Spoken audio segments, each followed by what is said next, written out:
Welcome to the Deep Dive, the show where we take your sources, articles, research, maybe even your own notes, and really dig into them. Yeah, we try to pull out the most important insights, the stuff that really matters. And we tailor it just for you, our listener. Today, we are tackling a concept that is, well, it's absolutely everywhere. Oh, yeah? Which one? Self-esteem. You know, it pops up in parenting books, school stuff, even those corporate seminars. Right. Everybody sort of intuitively feels they know what it is, don't they? Exactly. You hear people say things like, oh, they just need more self-esteem, or, we've got to boost our kids' self-esteem. It feels like this universally understood thing. Like a magic wand for fixing problems. Totally, like some kind of solution. It truly does feel that way sometimes. Yet, here's the paradox. Despite being everywhere and feeling so intuitive, self-esteem is, well, frankly, it's one of the most misunderstood concepts in psychology. Really? Misunderstood. Oh, definitely. And maybe even one of the messiest. The research literature on it, it's been all over the map. It's like this pendulum swinging back and forth. From what to what? From being hailed as this absolute panacea, this cure-all, to being seen as, well, potentially a problem in itself. The field's just full of contradictory findings, promises that got way overhyped. Okay, so that's our mission today then. We're diving deep. We've got this chapter from an academic handbook on identity theory and research. Right, a pretty hefty source. Yeah, it's called High Self-Esteem, Multiple Forms and Their Outcomes. And our goal is to unpack this this mess you mentioned. We want to try and distinguish between the different forms of high self-esteem. And show why that matters. Exactly. Show you, our listener, why not all high self-esteem is actually created equal. And that distinction, it's so incredibly important. And honestly, often completely overlooked in popular discussions. You see, the kind of high self-esteem you have, it has really profound implications. Oh, what kinds of things? Well, for your personal well-being, obviously, but also the quality of your relationships, how you connect with people, and even for how we approach something as fundamental as educating our children. Okay, so this is really relevant if you're interested in, say, elementary education. Absolutely vital, I'd argue. Understanding these nuances isn't just, academic theory. Yeah. It's practical. It directly informs how you might shape future generations, how you create learning environments that are genuinely supportive, not just superficially positive. Wow. So the kind of self-esteem, not just the amount, that's a really powerful idea. Let's get into it. If everyone thinks they know what it is, why has the research been such a mess? It's a great question, and it really points to that core paradox. While it feels simple, the actual theoretical definitions, they vary incredibly widely among psychologists. Well, so? Well, some see it almost like doing math. You evaluate all your specific attributes, how good you are at sports, how smart you think you are, your social skills, and you sort of add them up. Like a balance sheet of the self. Kind of, yeah. But then others see it quite differently, as more of a deep global thing, like a fundamental sense of your own worthiness or overall competence as a person. So less specific, more general. Exactly. And then you've got other dimensions too, like positive versus negative self-evaluations, or even distinguishing between how much you like yourself versus how much you respect yourself. It gets complicated fast. So it's definitely not just one simple thing all lumped together. Not at all. Yeah. And, adding to the confusion, in everyday talk, people often mix up self-esteem with other related ideas. Like what? Things like self-concept or confidence or self-efficacy. People use them almost interchangeably, but psychologically they're distinct. Can you quickly break those down? How are they different? Sure. Your self-concept is more descriptive. It's basically the collection of beliefs you hold about yourself. Like, I am a student, I am tall, I am kind. It's the new of my part. Got it. Confidence is usually more specific. It's your belief in your ability to do a particular task successfully. Like, I'm confident I can pass this exam. Okay. And efficacy, or self-efficacy, is similar but maybe a bit broader. It's your belief in your general capacity to organize and execute the actions needed to manage situations and achieve goals, your sense of capability. Right. So where does self-esteem fit in then? What definition are we mostly using today? For our deep dive, we're primarily going to rely on a classic definition, one put forth by the sociologist Morris Rosenberg back in 1965. He viewed self-esteem as a global and relatively stable sense of one's overall personal worth. Global and stable sense of worth. Yeah. Basically, it boils down to that overarching feeling, overall, am I a person of worth? If your answer deep down is generally yes, then you've got high global self-esteem in this sense. I see. A broad overarching feeling about yourself. But how did this idea, this specific concept, become such a massive phenomenon? How did it jump from academic papers into, like you said, parenting books, schools, even government policy? Well, here's where the story gets really interesting. And it's a bit of a cautionary tale, maybe, about how quickly ideas can spread and shape society, sometimes with unforeseen consequences. Okay, I'm listening.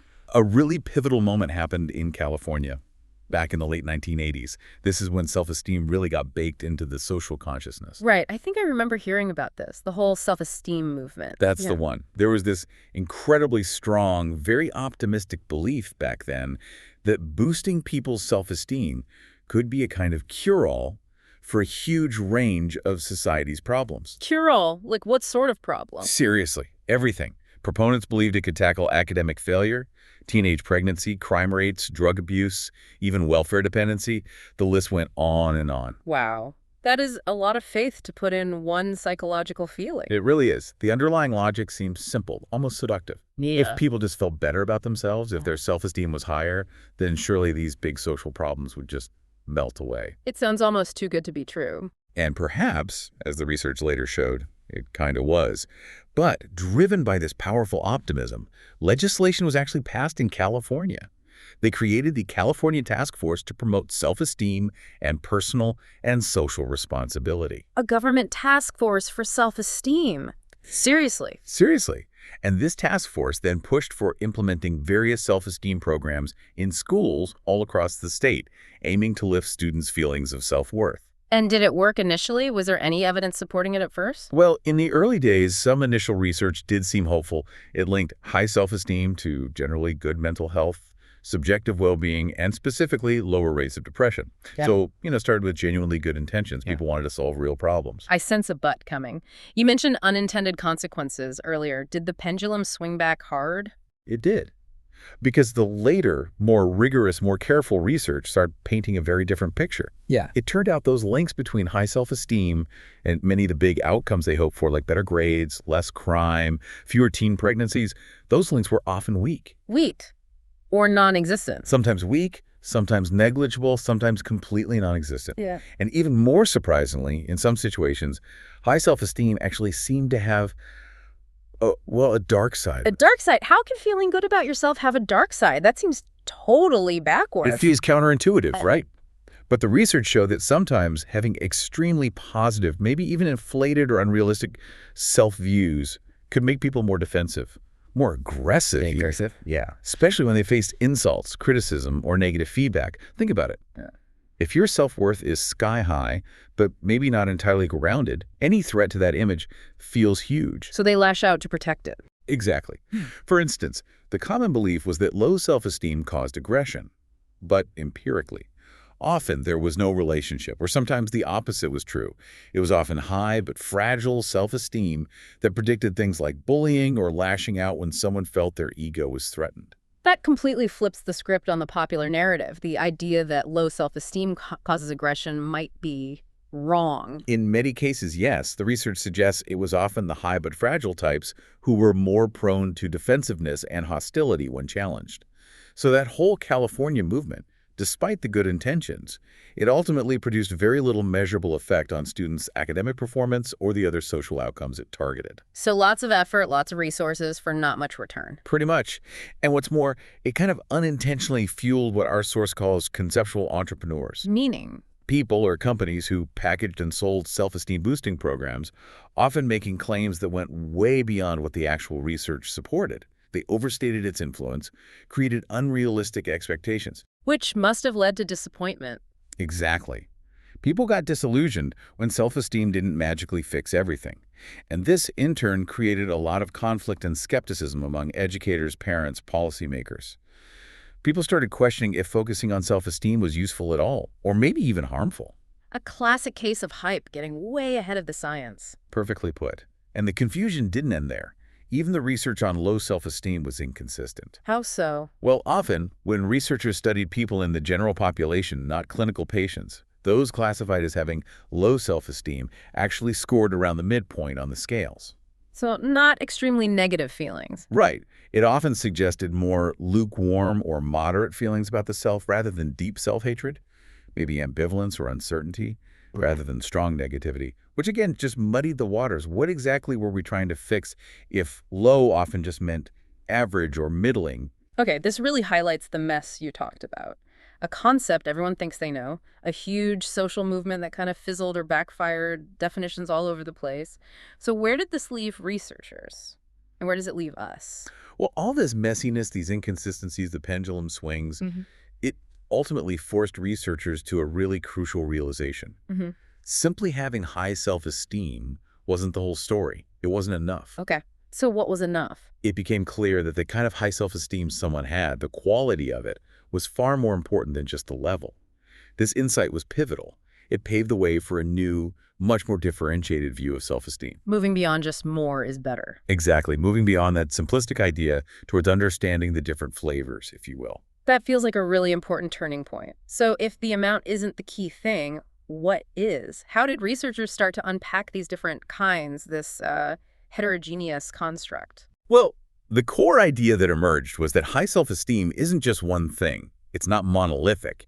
It has different forms, different underlying qualities. Maybe an analogy would help here. Please, analogies are great. Okay, imagine your self-esteem is like a city. A city. Okay, I'm with you. On one hand, you could have what we now call fragile high self-esteem. Think of this as a city under siege. Okay, under siege. Vulnerable. Exactly. It might look impressive from afar, maybe tall walls, but it feels constantly vulnerable to external attacks. It's tenuous. It constantly needs propping up, bolstering, and it has to be vigorously defended against any perceived threat. What kind of threats? Things like negative feedback, criticism, social rejection, even just having to confront some negative aspect of your own identity. When this city is attacked, the defenses immediately go up. What do those defenses look like? Things like anger, hostility, lashing out, becoming really reactive, rationalizing away failures, maybe even distorting reality a bit to protect that image. It's this constant, exhausting battle to maintain the appearance of strength. I can totally picture that. Always on edge, right? Always needing to prove something or push back. Precisely. Now, contrast that with secure high self-esteem. This is like a city in peacetime. Ah, much calmer. Much calmer. Individuals with secure high self-esteem have a genuine, well-grounded sense of self-worth. They're generally happy with themselves, but their self-worth isn't constantly fluctuating based on every external event. So attacks don't bother them as much. Attacks on their self-worth, like criticism or setbacks, don't trigger those intense, immediate defensive maneuvers. Their reactions are reduced, more measured. They don't feel the need to constantly defend or boast because their fundamental sense of worth isn't on the line with every little thing. They have an inner stability, a resilience. Wow. Okay, so it's less about how high the walls look and more about how solid the foundation is, how peaceful things are inside the city. That's a really helpful way to think about it. Exactly. And that analogy captures the core hypothesis that came out of the research. Among people who generally report high self-esteem, those whose self-esteem is also fragile tend to have more negative outcomes, or at least fewer positive ones, compared to those whose high self-esteem is secure. It's the difference between a self-worth that shatters easily and one that's robust. You got it. This makes so much sense. It helps explain a lot of different reactions you see in people. So how do we actually spot the difference in real life? Or how do researchers measure it? Are there specific characteristics, like markers, that differentiate fragile from secure? Yes, researchers have identified 3 key markers that help distinguish fragile from secure high self-esteem. We can dig into each one, but broadly they are self-esteem instability, self-esteem contingency, and self-esteem discrepancy. Instability, contingency, discrepancy. Each one gives us a different angle on the underlying quality, the security of someone's self-esteem. Let's tackle that first one. Self-esteem instability. This sounds exactly like your city under siege, that constant shifting, that vulnerability. It really taps into that, yes. Self-esteem instability refers to the short-term ups and downs, the fluctuations in individual experiences in how they feel about themselves based on what's happening around them. Like an emotional barometer for self-worth. That's a perfect way to put it. How much do your feelings about yourself swing from morning coffee to evening commute, or from one day to the next? Does getting a compliment make you feel amazing, but then a minor criticism sends you crashing down? Yeah, I can see how that happens. Big swings mean instability. Smaller, more consistent feelings mean stability. So someone could feel great about themselves generally, like have high average self-esteem, but it could still be really unstable day to day. Absolutely, and that's a crucial point. Instability is distinct from your overall level of self-esteem. You can score high on a standard self-esteem questionnaire, meaning your average feeling is positive, but that average could mask wild fluctuations. It's the variability, the volatility we're focusing on here. Okay, variability, not just the average. How on earth do researchers measure something so fluid? Do they just call people up all day? Huh. Not quite call them up, but they do use methods that get pretty close to capturing it in real time. A common approach is called experience sampling, or sometimes ecological momentary assessment. Sounds fancy. What does it involve? It typically involves having participants fill out a brief self-esteem scale multiple times a day, maybe 2, 3, 4 times over several days, like a week. They report how they feel right now in this moment. Capturing those fluctuations as they happen. Exactly. Then researchers calculate the standard deviation, basically the average amount of variability across all those momentary assessments. A bigger standard deviation means more instability. Clever. Is there an easier way? There's also a simpler self-report questionnaire, just a few items asking people to reflect on how much their self-esteem tends to change. But that relies on people being aware of their own fluctuations, which isn't always the case. The momentary assessment is generally seen as more objective. And importantly, measures of instability usually only correlate moderately with measures of the overall level of self-esteem, showing they really are tapping into a different aspect. Okay, so they can measure this instability. What have they found? What are the consequences of having this unstable kind of high self-esteem? Well, the research shows that instability predicts several negative outcomes, even after you account for the person's average self-esteem level. Like what? People with more unstable self-esteem tend to report greater anger and hostility proneness. They're more likely to get depressed when facing everyday hassles. They react more strongly, both positively and negatively, to events, especially anything touching on their self-worth or social standing. More emotionally reactive overall. Yes. They also tend to have lower self-concept clarity, meaning a less clear, more confused sense of who they really are. And they tend to pursue goals for less self-determined reasons. Meaning they're driven more by external pressures. Exactly. More by seeking validation or avoiding disapproval rather than genuine internal interest or values. So it's not just a fleeting feeling. It has real pervasive effects. And when you combine that instability with high average self-esteem, that's the fragile recipe, right? That's the city under siege fully manifesting. Absolutely. High but unstable self-esteem is a classic signature of fragility. These individuals, despite generally saying they feel good about themselves, often engage in more self-aggrandizing behavior. They might boast more about successes, maybe to shore up that shaky inner feeling. When we're compensating. Could be. And they show what's called maladaptive reactivity. They react super positively, maybe excessively, to praise or success. But they react very negatively, often defensively or angrily, to criticism or failure. Taking things very personally. Extremely personally. And they also report greater desires to get even or seek revenge if they feel slighted or wronged.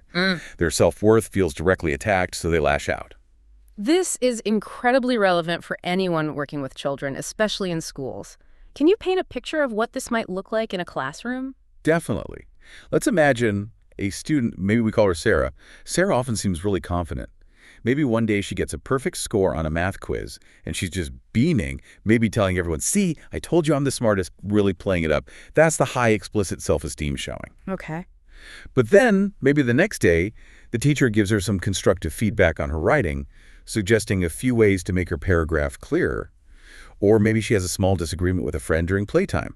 Suddenly, Sarah's reaction is huge. How so? She might get visibly angry, maybe snap at the teacher or the friend, or she might completely shut down, slump in her chair, refuse to look at the writing assignment, maybe mutter, I'm terrible at this anyway, why bother? Wow, quite a shift. Exactly. That extreme swing from boastfulness to intense anger, defensiveness, or withdrawal in response to relatively minor setbacks or feedback, that's a potential sign of high but unstable self-esteem. That's a very clear example. So if you're Sarah's teacher, what's the best way to handle that? How do you give feedback or manage those reactions without making it worse? It requires a really thoughtful, intentional approach. Instead of just praising the outcome, great A, Sarah, which might accidentally reinforce that her worth depends only on perfect scores, the teacher could focus on the process and effort. How would that sound? Something like, Sarah, I noticed how carefully you checked your work on that quiz, and the strategies you used for those harder problems were really effective. That focus really paid off. Yeah. See, it acknowledges the success, but highlights the internal effort and skill. Okay, focus on process, not just the grade. What about when giving criticism? Frame it constructively as a learning opportunity, not a judgment of her ability. Sarah, you have some really interesting ideas in this paragraph. Let's look at how we can make the beginning even stronger so everyone understands your great point right away. This is a chance to build your writing skills even further. And maybe most importantly, help her learn to manage those big emotions. Oh. Instead of just consequences for lashing out, guide her in understanding why she felt so angry or upset. Maybe offer a quiet space to calm down, then talk about what happened, helping her see other perspectives or find better ways to express frustration. The goal is to gently help her see that her worth isn't tied to every single grade or social interaction. It's about learning, growing, and who she is as a person. That sounds like building resilience alongside academic skills. You mentioned earlier that instability might reflect a broader personality instability. Is that connection strong? Yes. Research does suggest that self-esteem instability often goes hand in hand with more general personality instability or emotional dysregulation. So while we're focusing on self-esteem here, it can be a window into a bigger picture of someone's psychological functioning.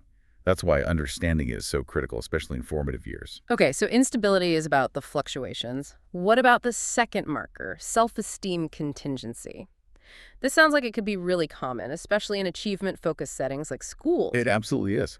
Self-esteem contingency refers to the extent to which people base their feelings of self-worth on external sources or outcomes. So my self-worth is contingent on what? It could be contingent on performance, getting good grades, winning competitions, succeeding at work. It could be contingent on acceptance or approval from others, needing people to like you, seeking validation. Or it could be tied to specific achievements, appearance, or meeting certain external standards. Basically, I feel good about myself if or when I achieve this external thing. Precisely. And this is fundamental to fragility, because if your self-worth depends on constantly meeting these external benchmarks, it naturally becomes unstable and vulnerable. What happens when you don't meet the standard, or when you get negative feedback? Your self-worth takes a hit. Exactly. Your self-esteem gets tossed around by life's ups and downs, leaving you perpetually seeking that external validation. It's like being on a treadmill, constantly chasing the next achievement or approval fix just to feel okay about yourself. That sounds exhausting. How do researchers approach studying this? Are there different types of contingency? Yes, there are two main ways researchers look at it. First, there's a within-persons approach. This focuses on specific domains where an individual's self-esteem is particularly contingent. Domains like? Things like academic success, physical appearance, performing well in competitions, getting approval from specific people, like parents or peers, family support, even feeling virtuous or loved by God. For many college students, for example, academic success becomes a central part of their identity, so their self-esteem gets highly tied to grades. Can you give some examples of how that plays out? Sure. One study found that college students whose self-esteem was highly contingent on academics experienced major drops in their overall self-worth after getting rejected from competitive graduate programs. It wasn't just disappointment. It was a blow to their core sense of self. Wow. Another study found that students high in academic contingency actually became less likable and supportive towards their romantic partners after receiving negative academic feedback. It's like their need to protect their threatened intellectual self-worth spilled over and damaged their relationships. That's rough. Any other examples? Think about someone whose self-worth hinges on others' approval. They might constantly seek reassurance, do you still like me, are we okay? Or they might read rejection into neutral interactions, always scanning for disapproval. This obviously puts a strain on relationships. The research is clear. When you're highly contingent in a specific domain, threats in that domain trigger defensive reactions and self-esteem drops. Okay, so that's contingency in specific areas. What's the other approach? The second is a between-persons approach. This looks at individual differences in the overall tendency to link self-worth to external factors in general, across different areas of life. Some people are just generally more prone to basing their self-worth on external validation, period. So not just academics or appearance, but kind of everything. Pretty much. Their internal barometer is just much more sensitive to external feedback across the board. Research finds these individuals are more susceptible to external pressures, For instance, one study linked higher overall contingency in college students to increased alcohol use and drinking problems, maybe as a coping mechanism. Interesting. They also tend to feel worse after comparing themselves to idealized images, like in magazines, regardless of their own objective attractiveness. And crucially, they get particularly angry and hostile when they face any kind of evaluative threat because it feels like their entire self-worth is under attack. So one approach is about what your self-esteem depends on. The other is about how much it depends on anything external at all. And it sounds like high contingency, either way, spells fragility. Exactly.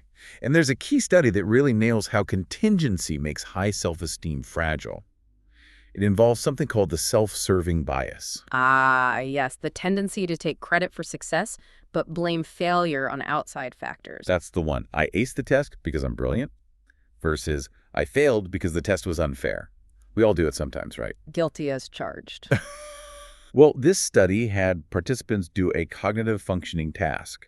They found that individuals who had high global self-esteem, but also had high contingency of thing, the fragile group showed this self-serving bias very strongly. So they took all the credit for success. Yes, they attributed success more to their own ability and effort, but when they failed the task, they quickly took less responsibility, blaming external factors like the task being confusing or just bad luck.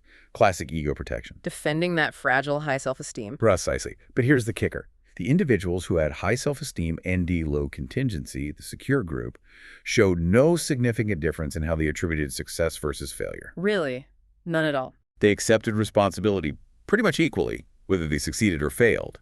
They weren't constantly trying to protect or boost their self-esteem because it wasn't precariously dependent on that specific outcome. Their sense of worth was internal, secure. That is such a clear illustration. It really shows how contingency creates that need to defend. Okay, back to the classroom.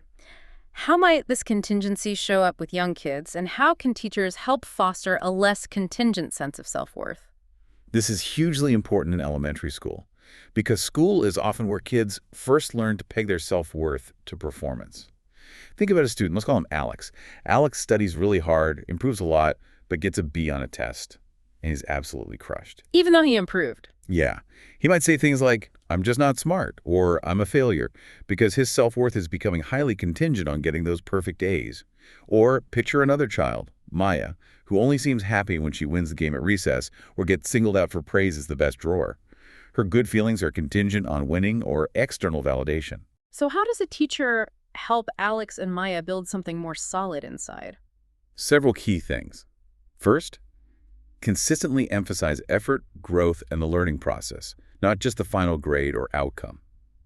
Instead of only praising the A, say, Alex, I saw how you use those new study strategies and you really dug into the material. Your persistence is fantastic. Yeah. Focus on the internal qualities in the process, regardless of the grade. Value the journey, not just the destination. Exactly. Second, encourage collaboration more often than constant competition. While a little friendly competition is fine, an environment where kids feel they always have to be number one to feel good breeds contingency. Cooperative projects where kids work together towards a common goal teach them to value different contributions and build a sense of shared success. Teamwork makes the dream work. And maybe build secure self-esteem, too. It can help. And finally, and this is maybe the most important, help kids develop a sense of worth based on who they are intrinsically, their character, their effort, their unique qualities, not just what they achieve externally. How do you do that? Broaden the definition of success in the classroom. Celebrate creativity, kindness, resilience, problem-solving, helping others. When a child shares their snack, point it out. Maya, that was incredibly kind of you to share with Ben. When a child keeps trying on a hard puzzle, acknowledge it. Alex, you didn't give up even when that was tricky. That perseverance is amazing. When kids feel seen and valued for these internal qualities, their self-esteem becomes less dependent on external validation. It becomes more secure, more like that city in peacetime. Building that internal compass for self-worth. Okay, that covers instability and contingency. What about the third marker? Self-esteem discrepancy. This sounds intriguing, like a mismatch between what's on the surface and what's underneath. That's exactly what it is. This marker focuses on the difference between explicit self-esteem and implicit self-esteem. Okay, break those down. Explicit is. Explicit self-esteem is your conscious, self-reported feeling of worth. It's what you'd say if I asked you, do you feel good about yourself? It's the part you're aware of and can talk about. And implicit, the hidden part, pretty much. Implicit self-esteem refers to those more automatic, non-conscious feelings or associations you have about yourself. They're often learned through repeated experiences over time, maybe without you even realizing it. They're like gut feelings or automatic reactions related to the self. How do researchers even measure that unconscious stuff? They often use clever reaction time tasks. Maybe you've heard of the implicit association test, or IAT. There are versions that measure how quickly and easily people associate self-related words or concepts, like me or myself, with positive versus negative things. Another common measure looks at how much you implicitly like the letters in your own name compared to other letters. It taps into those automatic, reflective self-associations. Fascinating. So the fragile combination here is when those two, the conscious and the unconscious, don't line up. Exactly. Specifically, fragile high self-esteem often shows up as high explicit self-esteem combined with low implicit self-esteem. There's a discrepancy. So consciously you say and believe, I'm great, but deep down unconsciously the automatic associations are more negative, or maybe just neutral. Precisely. It's like presenting a confident face to the world and even believing it yourself on one level. But underneath, there are these nagging, non-conscious doubts or negative feelings that require constant effort to keep suppressed or defended against. What does that look like in terms of behavior? What are the outcomes of this discrepancy? People with this high explicit L to low implicit pattern tend to be very easily threatened by negative information about themselves. Because their conscious self-view is fragile, built on shaky unconscious foundations, any challenge feels like a major threat. So they get defensive. Highly defensive. They engage in more defensive processing. For example, after getting critical feedback, they might react with even more self-enhancement, bragging more, insisting they're amazing, maybe putting others down to feel better. They often show unrealistic optimism about the future, maybe claiming their actual self and ideal self are closer than they really are, almost trying to convince themselves. Trying to bridge that internal gap through external bravado. That's a good way to put it. This pattern is also linked to higher narcissism, that grandiose sense of self mixed with a need for admiration. They tend to engage in more dissonance reduction, meaning they work harder to rationalize their choices or beliefs to avoid uncomfortable inconsistencies. And they show stronger in-group biases, strongly favoring their own group over others, which is another way to bolster a shaky sense of self. So a lot of effort goes into maintaining that high explicit image because the implicit foundation isn't solid. Exactly. While there's still some debate about exactly how unconscious implicit self-esteem always is, the link between this specific discrepancy, high explicit, low implicit, and heightened defensiveness, is pretty consistent in the research. It sounds like a tough pattern to break. Can anything be done to intervene or help someone with this kind of discordant self-esteem? Well, the source suggests this marker might actually offer some interesting possibilities for intervention. Maybe more so than instability or contingency, because you could potentially target the implicit level directly. Through things like associative learning. Studies have tried pairing self-related words, like I or me, with positive images, like smiling faces, repeatedly. Or using subliminal conditioning, flashing positive words or images so quickly you don't consciously see them, but they still register implicitly. The idea is to try and gently nudge those automatic associations in a more positive direction. To try and raise the implicit level to match the explicit. Sort of, or at least reduce the discrepancy in the need for defensiveness. However, there's a catch. Some research found that individuals who start out with this discordant pattern are actually less responsive to these conditioning techniques. So the very people who might need it most are harder to help with these methods. It suggests that once this discrepancy is established, it might be more resistant to change, though perhaps not impossible. It highlights the complexity involved. Okay, bringing this back to the elementary classroom again. What might this high explicit to low implicit discrepancy look like in a young child? What signs might a teacher notice? You might see a child, let's call him Ben, who's constantly bragging. My drawing is the best. I finished first. I know everything about dinosaurs. He demands a lot of attention and praise, needs to be seen as the best. But then he reacts very poorly to any hint of criticism or even just someone else getting praised. How does he react? Maybe he gets angry, sullen, dismisses the other child's achievement. Oh, that's easy. Or refuses to try things if he thinks he won't be the absolute best. This outward show of superiority, coupled with extreme sensitivity to anything that might challenge it, could signal high explicit self-esteem, I am the greatest, masking a lower, more insecure, implicit sense of worth. Overcompensating for inner doubts. So as Ben's teacher, how do you respond effectively without just feeding the explicit ego or crushing him? Again, it's about subtly shifting the focus. Yeah. Instead of broad, outcome-based praise like, Ben, you're the best artist, which just reinforces the fragile, explicit self, offer authentic, specific recognition of effort, skill, or process. Ben, I noticed how carefully you mix those colors to get just the right shade of green. That takes real attention to detail. Or, Ben, you kept working on that tricky math problem even when it was frustrating. That perseverance is a really important skill.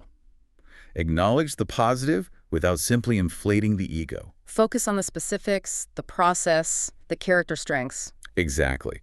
And crucially, create a classroom climate where making mistakes is normalized and seen as part of learning. Model this yourself. Oops, I wrote the wrong date on the board. See, everyone makes mistakes, and that's how we learn. This makes it safer for kids like Ben to try things without feeling their entire worth is on the line. Making failure less threatening. Yes. And encourage activities that build genuine competence and mastery, not just the appearance of success.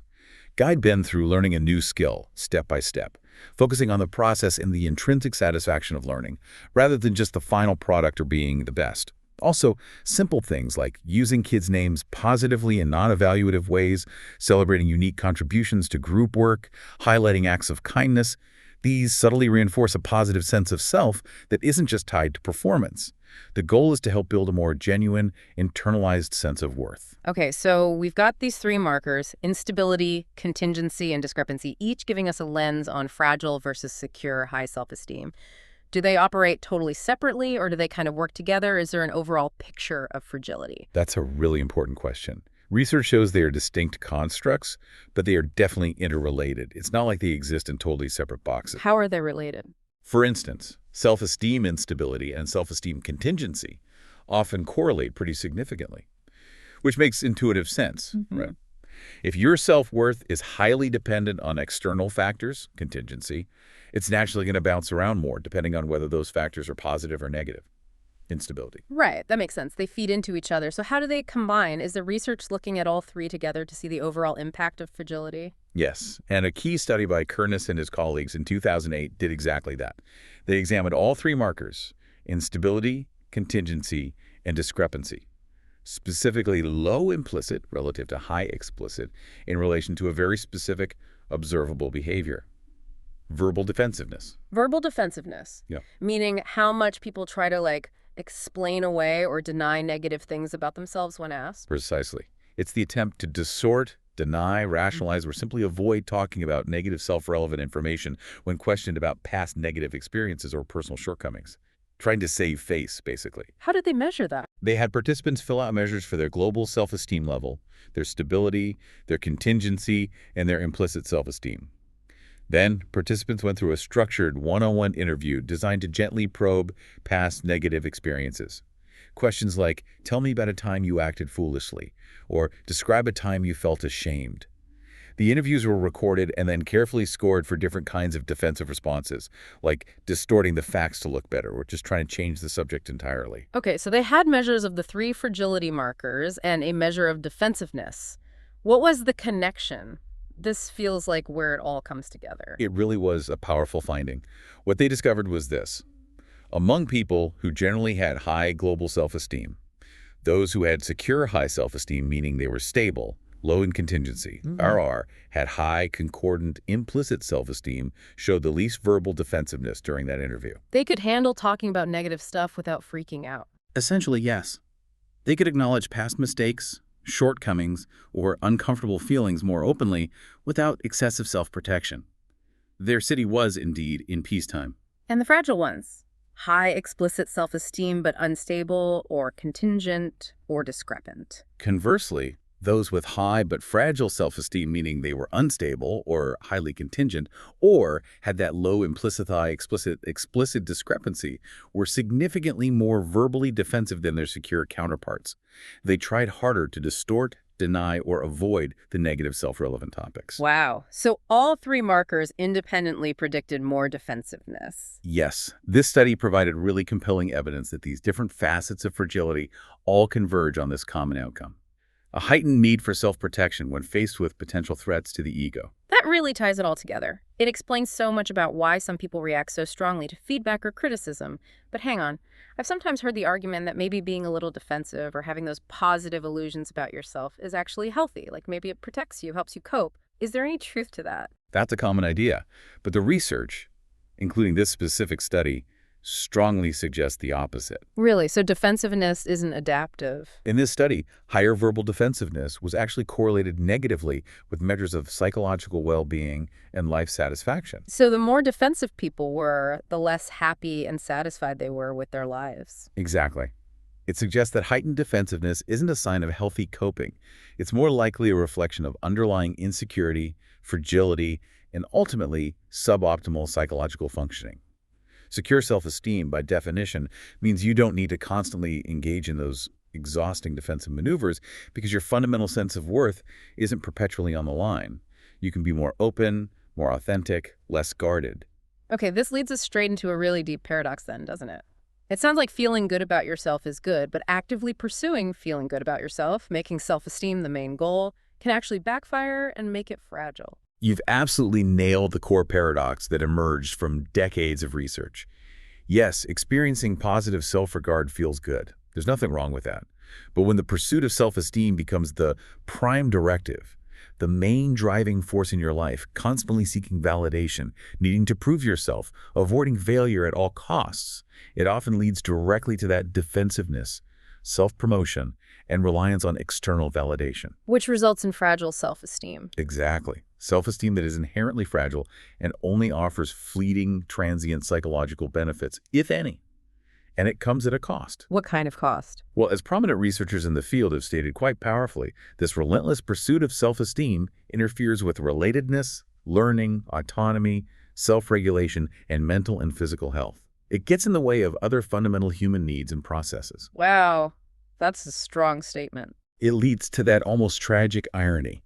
Those who need it, secure self-esteem, don't have it because they're desperately pursuing it. Those who have it don't need it because it arises naturally. They aren't chasing it. Secure high self-esteem isn't pursued as an end in itself. It's more like a natural byproduct. A byproduct of what? A byproduct of living a life that's authentic, that meets your fundamental psychological needs, that's focused on growth and connection rather than just ego protection. Okay. So if simply trying to boost global self-esteem isn't the answer and can even lead to fragility, the million-dollar question is, how do we cultivate high self-esteem that is secure? Where does that solid inner foundation actually come from? This is where we pivot from understanding the problem to really exploring the roots of genuine self-worth and the pathways to cultivating it. Historically, different theories tried to explain the sources of self-esteem. Like which ones? Well, there's the componential, or sum total idea, famously associated with William James. He basically argued self-esteem is a ratio. Your successes divided by your aspirations or pretensions. Achieve what you aim for, self-esteem goes up. Which sounds a lot like contingent self-esteem, right? Based on outcomes. Exactly. It aligns very closely with contingency. Then there's another very influential idea, sociometer theory, from Mark Leary and Roy Baumeister. Right, the idea that self-esteem is like a gauge of social acceptance? Yes, that it functions like an internal sociometer, monitoring whether you're being included and accepted by important social groups. In this view, feeling good about yourself is largely a byproduct of feeling valued and connected to others. And certainly, our connections, especially early on, are profoundly important. But our source points out that someone with truly secure self-esteem might actually be less swayed by momentary social feedback, precisely because their worth isn't solely dependent on external approval. Relatedness is crucial, yes, but secure self-esteem seems to be built on more than just social acceptance alone. So it's not just about achieving stuff, and it's not just about being liked. What's the broader foundation for that secure, peacetime city? The most comprehensive and well-supported framework for understanding this comes from self-determination theory, or SDT, developed by Edward Daly and Richard Ryan. SDT. Okay, what's the core idea there? SDT proposes that humans aren't just driven by seeking pleasure or avoiding pain or chasing external rewards. We have an innate natural tendency towards psychological growth, towards mastery, towards integrating our experiences into a coherent sense of self. And secure high self-esteem, according to SDT, naturally arises when three fundamental basic psychological needs are consistently met. 3 basic psychological needs. Okay, this sounds important. What are they? The first is autonomy. This is the need to feel a sense of choice, volition, and freedom in your actions. It's feeling like you're the author of your own life, that you're doing things because they align with your values and interests, not because you're being forced, controlled, or pressured externally. Feeling in control of your own life. Got it. What's number 2? Second is competence. This is the need to feel effective, capable, and to experience a sense of mastery in what you do. It's about feeling like you can successfully meet challenges, learn new skills, and make a difference through your efforts. It's that satisfying feeling of, I can do this. Okay. Autonomy and competence. And the third? The third is relatedness. This is the need to feel connected to others, to feel cared for, valued, and loved within important relationships. It's about having warm, authentic connections where you feel you belong and can be yourself. Autonomy, competence, relatedness, ACR. So SDT says satisfying all 3 of these is what builds secure self-esteem, not just relatedness like the sociometer theory suggested. That's a key distinction, yes. SDT argues, and a lot of research supports this, that all 3 needs directly contribute. Factors like feeling autonomous and confident predict self-esteem even when you account for how connected someone feels. When these 3 needs are consistently nourished in a supportive environment, it provides the fertile soil for secure self-esteem and overall psychological flourishing, what psychologists sometimes call eudaimonic well-being, to naturally grow. Eudaimonic, meaning a deeper sense of meaning and purpose, not just temporary happiness. Exactly. Living a life aligned with your values and potential. Conversely, when these needs are consistently thwarted, maybe in controlling environments or settings where people feel incompetent or isolated, it interferes with healthy self-esteem development. It can push people towards seeking those fragile, contingent sources of self-worth instead, like chasing status or approval, which, as we've seen, ultimately undermines well-being. This sounds incredibly foundational, especially thinking about kids. How critical are those early relationships, like with parents or caregivers, in providing this soil? Absolutely critical. Those early relationships in childhood and adolescence are where the groundwork is laid. Studies show this really clearly. What? For instance, research found that adults who recalled their fathers as being highly critical, using name-calling, or using tactics like guilt trips, or withdrawing affection to control behavior, essentially, not supporting their autonomy, tended to have more unstable self-esteem later in life. A direct link to fragility. Wow. Similarly, other studies found college students who remembered their parents showing more conditional positive regard, like feeling their mom's affection depended on getting good grades or their dad's approval hinged on winning at sports, reported greater fluctuations in their self-esteem and felt more shame and guilt after failures. So even well-intentioned parental pressure, if it feels conditional, can plant the seeds of fragile contingent self-esteem. Precisely. It highlights how crucial unconditional positive regard and autonomy support are from the very beginning. Okay, so let's bring this right back to the classroom. For our listeners interested in elementary education, this is huge. Teachers spend so much time with kids during these formative years. How can they actively create an environment that nurtures these 3 needs, autonomy, competence, relatedness, and cultivates secure self-esteem, especially if kids aren't getting it at home? Teachers are in such a unique and powerful position to do this. They can consciously create a classroom climate that acts as a vital source of need satisfaction, potentially buffering kids from less supportive experiences elsewhere. So how do they foster autonomy? By offering meaningful choices whenever possible. Instead of everyone must do this exact worksheet, maybe it's you can choose to show your understanding by doing the worksheet, drawing a diagram, or explaining it to a partner. Give choices in how they learn, how they demonstrate learning, even in classroom routines. Encourage independent thinking. What do you think might happen next? Or how could you solve this problem? Value their perspectives and input. Giving them a sense of ownership and control. What about competence? This is about setting appropriately challenging tasks. Not too easy, not too hard, that just right zone where they can stretch and succeed with effort.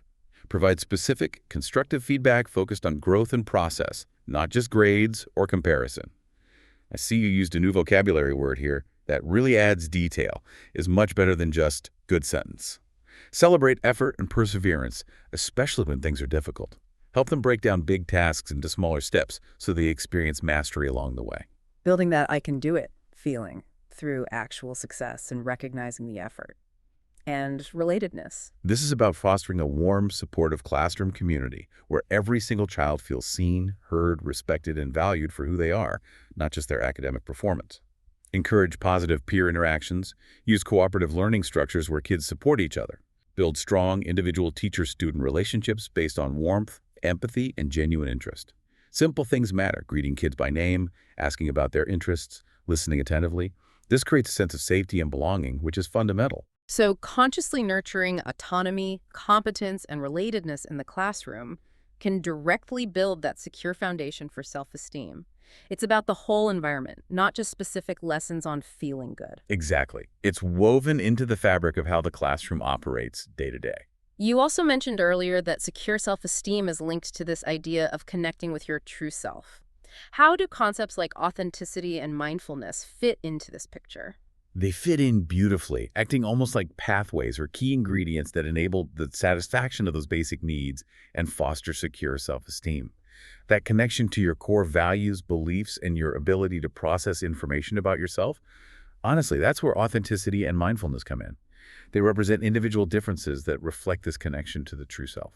Let's start with authenticity. What does that mean beyond just, keeping it real? Psychologically, authenticity is defined as the unobstructed operation of one's true or core self in daily living.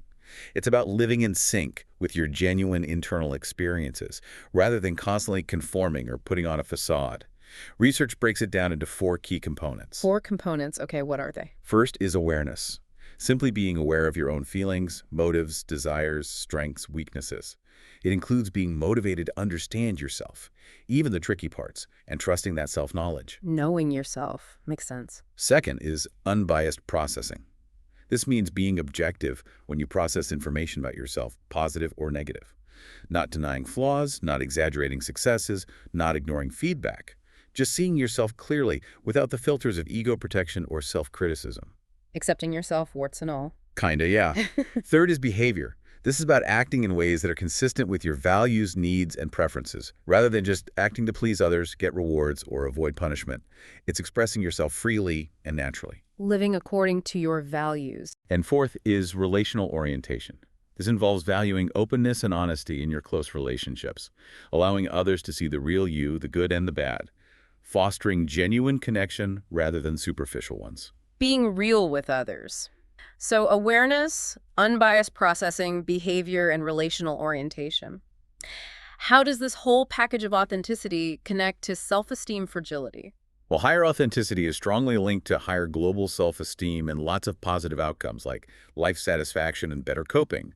But crucially for our discussion, authenticity is inversely related to self-esteem contingency and instability, those markers of fragility. So the more authentic you are, the less fragile your self-esteem is likely to be. Exactly. If you're grounded in who you really are, aware of yourself, processing information objectively, and acting in line with your values, your sense of worth becomes less dependent on external validation or momentary ups and downs. It's more stable, more secure. That makes perfect sense. How can teachers encourage this kind of authenticity in young kids? It seems like a pretty sophisticated concept. It might seem sophisticated, but you can nurture the building blocks. Create a classroom culture that genuinely values individuality and different perspectives. Encourage creative self-expression through art, writing, drama. Let kids explore and express who they are. Normalize making mistakes as part of learning, reducing the shame that makes kids want to hide their true selves. Model unbiased processing yourself, talk about things you find challenging or are working on, and provide feedback that's honest but kind, focusing on growth, helping kids learn to see feedback as useful information, not a judgment.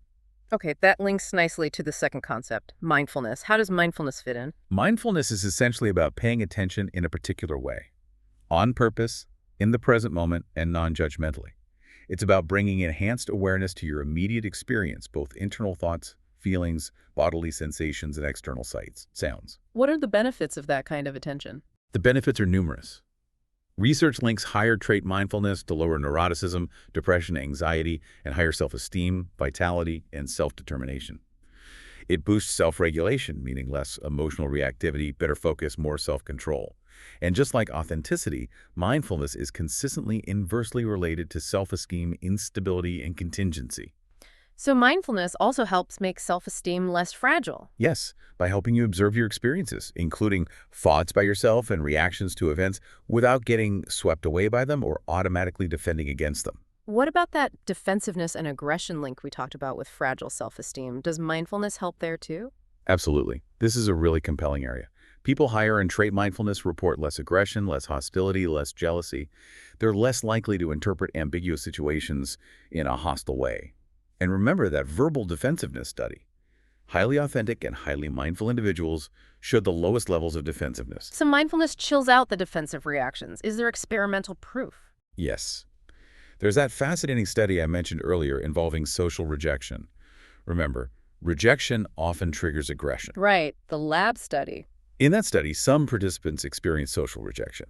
But one group, right before the rejection, did a brief mindfulness exercise, the famous raisin eating task. Ah, yes, mindfully eating a raisin, focusing on all the sensations. Exactly. Just a few minutes of focused, present moment awareness, and the result. Did it stop them from getting aggressive after being rejected? It completely buffered the effect. The participants who did the mindfulness exercise before being rejected showed no more aggression than participants who hadn't been rejected at all. That brief moment of mindfulness was enough to short-circuit the typical aggressive response to social pain. Brain imaging studies back this up too, showing mindful individuals actually process rejection differently in the brain, with less activation in social pain areas. That is incredible. A simple mindfulness task can change how you react to social rejection. The implications for schools, for handling conflict or bullying, seem enormous. How can teachers realistically bring this into a busy classroom? It doesn't need to be elaborate. Short, simple practices can be woven in. Maybe start the day or transition between activities with 1 minute of belly breathing, just noticing the breath, or do a mindful listening exercise, paying attention to sounds inside and outside the classroom. Or yes, a modified raisin task with a small cracker, or even just noticing the sensations of their feet on the floor. Making it concrete and accessible for kids. Exactly. These brief moments help children build the muscle of awareness. It helps them pause instead of reacting impulsively when they feel upset, left out, or frustrated. It encourages them to observe their thoughts and feelings without automatically judging them or acting on them, fostering that less defensive, more open internal stance. So mindfulness, authenticity, and secure self-esteem, they really sound like they work together as a system. They absolutely do. They're distinct, but deeply interconnected. They form this positive synergy influencing openness, reducing defensiveness, and promoting genuine psychological well-being, that eudaimonic flourishing. Secure self-esteem reflects those basic needs being met. Fragile self-esteem signals they're likely not. And the really hopeful part, this system is malleable. Malleable, meaning we can change it. We can cultivate security. Yes, we can actively cultivate secure self-esteem. Supportive environments, whether it's therapy, strong relationships, or a positive classroom like we've discussed, provide that non-contingent valuing and help meet those core needs. And practices like mindfulness training directly build the skills of attention and non-judgmental awareness that underpin security. Small steps can make a big difference. This has been such an insightful journey, really unpacking the complexities behind a word we use so casually. Looking ahead, what are the next frontiers in self-esteem research? Where's the field going now? Well, one really interesting area is looking at people's own beliefs about self-esteem, their lay theories. How does your personal definition of self-esteem, maybe influenced by cultural messages, affect how you react to things? Does believing self-esteem should be boosted make you more fragile? That's meta. How our ideas about self-esteem affect our self-esteem. Exactly. Another huge need is for more developmental research. We need to track kids over time, longitudinally, to really understand how fragile versus secure self-esteem develops. When do these markers emerge? How do early experiences shape them? This knowledge is crucial for designing interventions that actually work, unlike some past efforts. Understanding the roots to better cultivate security. Precisely. And finally, researchers are pushing to study multiple markers of fragility and security together more often. It's complex, needs large studies, but looking at instability, contingency, and discrepancy simultaneously will give us a much clearer, more holistic picture of how self-esteem truly impacts our mental health and well-being. It's about refining this fragile versus secure framework. So we started this deep dive talking about the mess of self-esteem, how it's everywhere but so often misunderstood. I think our journey today has really clarified things. It's not just about how much self-esteem you have. No, it's fundamentally about how you have it. That distinction between fragile, defensive high self-esteem and secure, authentic high self-esteem is absolutely crucial. And the key takeaway for you, our listener, especially if you work with or care about children, is that secure self-esteem isn't something you just pump up with praise. Right. It grows organically when those fundamental needs for autonomy, competence, and relatedness are met. And it's nurtured by developing authenticity and mindfulness, being aware, being real, being present. That's what leads to genuine well-being, resilience, and less need for those exhausting defenses. So, knowing all this, here's a final thought for you to take away and maybe reflect on. How might you, in your role as an educator, a parent, a friend, or even just in your own life, shift your focus? Move away from simply trying to boost self-esteem and instead focus on actively cultivating the conditions for secure self-worth. What's one small step you could take, maybe even today, to foster a little more autonomy, competence, or relatedness in someone's life, including your own?